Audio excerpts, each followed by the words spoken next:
We also have some flip tools, so I can go top to bottom flip. I can also do left to right, the mirror function.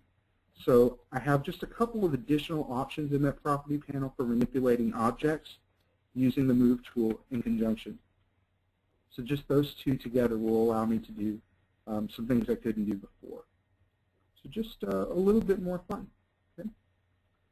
So if you have any more questions, again, let us know, and we will answer those to the best of our ability. Okay.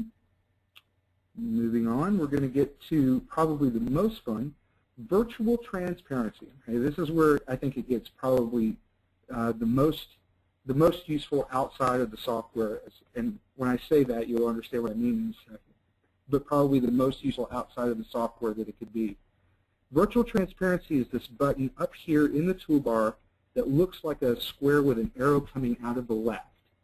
And what virtual transparency does is literally let me use the AVer tools outside of the software itself. So for example, as a teacher, if I want to use the tools to annotate something on a website or on a PDF or on a Word document, I can do that using virtual transparency. So to give you an idea of how that works, I'm going to click this button, and whatever is behind the screen will come up. You can see my Windows desktop, and I'm going to click on a browser for a second, and you'll see this is a live news page in my browser, and I can actually go down here to my drawing tools. You'll see there's the purple that I selected earlier, and I can actually go and start circling and annotating headlines that are going on right now. We're not actually drawing on the browser. It's as though we've put sort of a clear film over the browser, and we're marking all over that. So the annotations aren't directly on the browser, but it's giving us that illusion. It's virtual transparency. But I can literally go and, for example, an arrow, I think this is a neat picture maybe right here. I can point to this, and we can start annotating things on the web, for example. So in itself, that is a particularly, I think, helpful, useful teaching tool. But it's more useful because we've added something called the mouse mode. When I click on the mouse button up at the top left, this actually gives me mouse control. So I can actually click links. I can even go to the Start button at the bottom and go into Windows.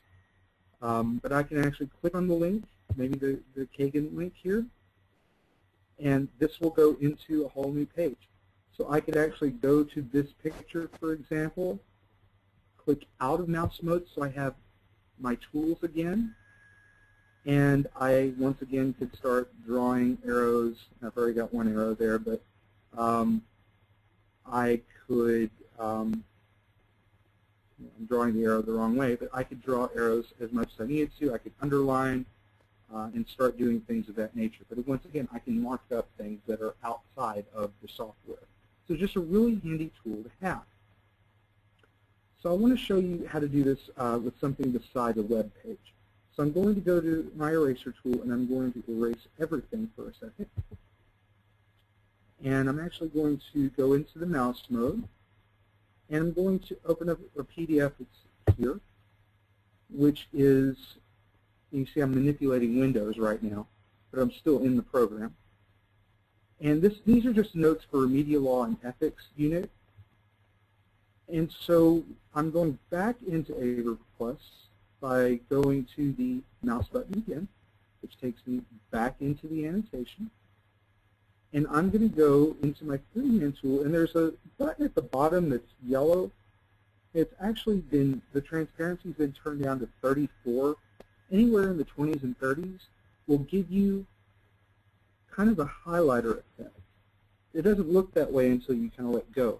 But you can actually go through and start highlighting things. Or you could really, if you wanted, just go through and underline, circle. And so you could really go through and kind of mark up notes that way.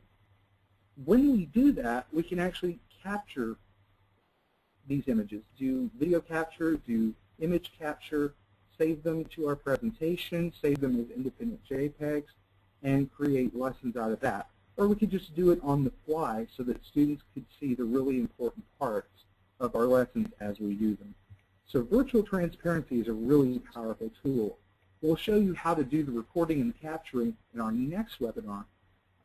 We'll go more in depth on how to really do that, and we'll show you the differences between capturing what's underneath the lens and capturing what's on the entire screen. But I want to show you how to get out of virtual transparency. There's a button up at the top. It looks like a square, but this time the arrow is pointing to the right. That's normal mode. And when I click that, I get a question that says, do you want to capture the screen as the background of the current page? Now, I'm going to say yes, and here's what happens. The screen's going to look similar to you, except I'm going to pull up a window called the page browser. And I don't know if you can see this, but I've got now a new page in the middle here called Virtual Transparency. What happens is we've had all these slides that we've gone through here in our lesson, and then we've added one that looks like we're live on the web, except we're not. This has just been captured. It's a screen capture that was placed into our presentation. So we really could do all these annotations and then capture it instantly just by exiting out of virtual transparency. It's an option, but it's one that's quick and easy, and it inserts it directly into your presentation. So it's another way that virtual transparency can make teaching really easy just by using it. So once again, it's there, and it's easy to use, and it's just right up in the toolbar with the box with the arrow pointing to the left. Okay? With that said, that's the webinar. That's kind of the presentation part that we have.